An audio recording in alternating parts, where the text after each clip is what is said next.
Good morning, children. Now, today we are going to begin with a very new chapter, very beautiful chapter, the vulture and the great spirit. Okay? आज हम शुरू करेंगे, लेकिन शुरू करने से पहले first of all today we'll do the summary of this. Vulture किसको कहते हैं बेटा? वल्चर क्या होता है? बर्ड ऑफ प्रे, गिद्ध, है ना? नाम सुना है ना? चील, गिद्ध वगैरह जो होते हैं, ठीक है, जो भी डेड बॉडीज पर अपने आप को फीड करते हैं, उनको खाते हैं, राइट? तो ये स्टोरी है about the vulture and the great spirit. Great spirit कौन हो गए? The God, right?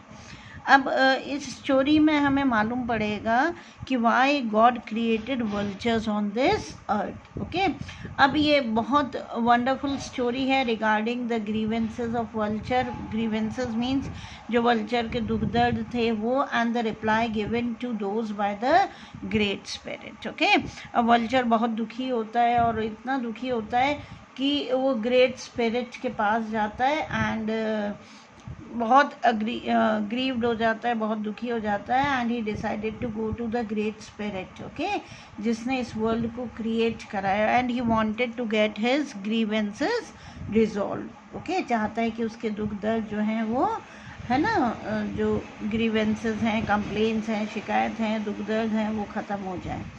ठीक है ना? अब उसको कई ग्रीवेंसेस होते हैं.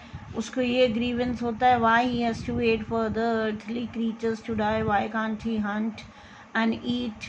ओके, तुम्हें मालूम है ना, ईगल, वल्चर्स वगैरह क्या होता है? They just wait for the earthly creatures. जो अर्थ पर क्रीचर्स रहते हैं उनका वेट करते हैं, वो डाई करते हैं, वो उनकी जब मौत हो जाती है तो उनकी डेड बॉडीज़ पर अपने आप को फीड करते हैं, है ना? तो ये एक ग्रीवेंस होता है, उसका एक कंप्लेन होती है कि भाई ऐसा क्यों है, वो क्यों नहीं हंट कर सकता, है ना, और ईट कर सकता. ठीक है, फिर वो एक दूसरा क्वेश्चन भी पुट अप करना चाहता है विद द ग्रेट स्पिरिट कि भाई why do other creatures of the earth, they don't like him and they just make fun of him, है ना, they hate him, they just don't want to come close to these birds of prey. और ऐसे ही होता है ना कि in birds of pray को इंसान या कोई देखता है तो उससे दूर भागता है. ठीक है, उसको पसंद नहीं करता है, डर के मारे उसके पास नहीं जाता है. ठीक है, एंड फाइनली क्यों इतना डिसरिस्पेक्ट उसको मिलता है?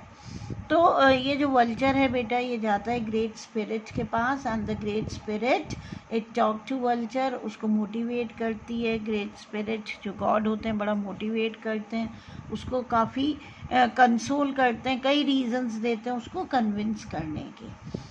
ठीक है, और जो ग्रेट स्पिरिट होती है इट मेक्स वल्चर अंडरस्टैंड कि भाई वो क्या है, एक special creature of the world है ना, वो अपने आप को इतना डिप्राइव्ड ना समझे, वो बहुत special creature of the world है.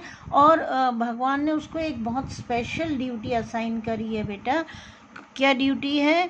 कि to keep the mother earth clean and tidy, बिल्कुल नीट और क्लीन रखने के लिए. यदि ऐसे बर्ड्स, है ना, डेड बॉडीज़ को नहीं खाएं तो सोचो हमारा अर्थ कितना ज़्यादा गंदा हो जाएगा. जगह जगह डेड बॉडीज़ पड़ी रहेंगी, स्टिंग करेंगी, बदबू मारेंगी, सड़ेंगी, है ना, और कितनी डिजीज़ेस वगैरह सब फैलेंगी. तो भगवान ने किसी रीज़न से उसको क्रिएट करा है जिससे कि पृथ्वी भी नीट एंड क्लीन रहे. ठीक है, और फिर भगवान उसको भी समझाते हैं कि किसी और जो बर्ड है या एनिमल है उसके पास इतनी एबिलिटी नहीं है, इतनी बॉडी स्ट्रेंथ नहीं है, और डिटर्मिनेशन भी नहीं है. He is determined to eat. And patience, patience क्या, सब्र, टॉलरेंस भी नहीं है जितना कि उसके अंदर है. ठीक है, तो ये कि उसको समझाते हैं कि ये तुम्हारा बहुत बड़ा, आप लोगों का कंट्रीब्यूशन है towards the job of keeping the earth clean.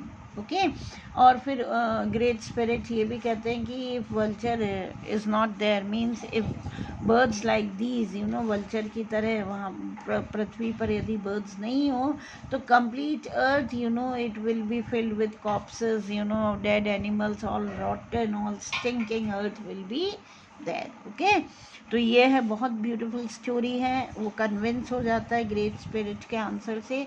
और जो एक्चुअली क्या है, ऑथर जो है इस स्टोरी में हमें क्या समझाना चाहते हैं कि भगवान जो है हर चीज़ को ईश्वर ने क्रिएट करा है, right. God has created from tiny to the, yes,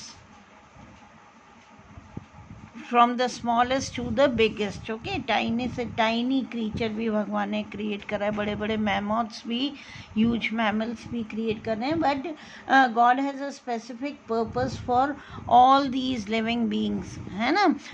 they are existing on this earth, तो उसका एक लिविंग पर्पस है, स्पेसिफिक पर्पस है.